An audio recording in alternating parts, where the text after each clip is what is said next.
چیختی چلاتی ہے، اس کی کوئی نہیں سنتا۔ یہ سارا کی کہانی ہے، ایک نوجوان برطانوی لڑکی جن کی جبراً پاکستان میں ایک ایسے شخص سے شادی کروا دی گئی جس سے وہ پہلے کبھی نہیں ملی۔ یہ تو بچوں کے لیے بنائی گئی ایک اینیمیٹڈ فلم ہے، لیکن یہ ایک ایسا مسئلہ ہے جو برطانیہ میں سینکڑوں لوگوں کو درپیش ہے۔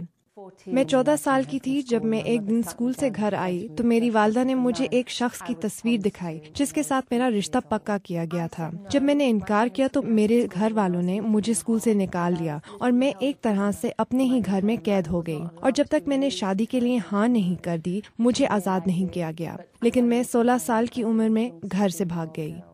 جسوندر کی کہانی نئی نہیں ہے۔ ہر سال برطانیہ میں 8,000 خواتین کی جبراً شادی کی جاتی ہے۔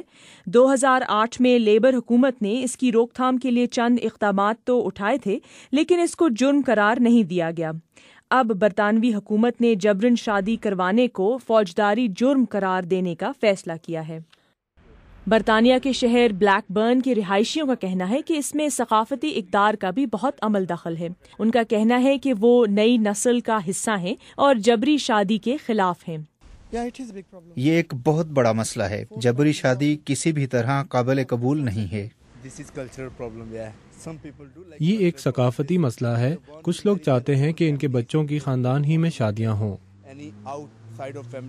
یہ نیا قانون 2013 سے نافذ کیا جائے گا اور اس کے تحت پولیس اور مقامی کاؤنسلروں کو تربیت بھی دی جائے گی، لیکن لوگوں کو یہ خدشہ بھی ہے کہ اس نئے قانون کی وجہ سے متاثرین پولیس کی مدد نہیں لیں گے، کیونکہ وہ نہیں چاہیں گے کہ ان کے والدین کو گرفتار کر لیا جائے۔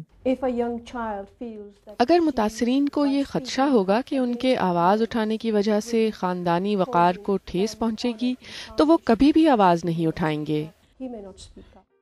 برطانوی حکومت امید کر رہی ہے کہ اس قانون سے جبری شادیوں کی تعداد میں کمی لائی جا سکے گی۔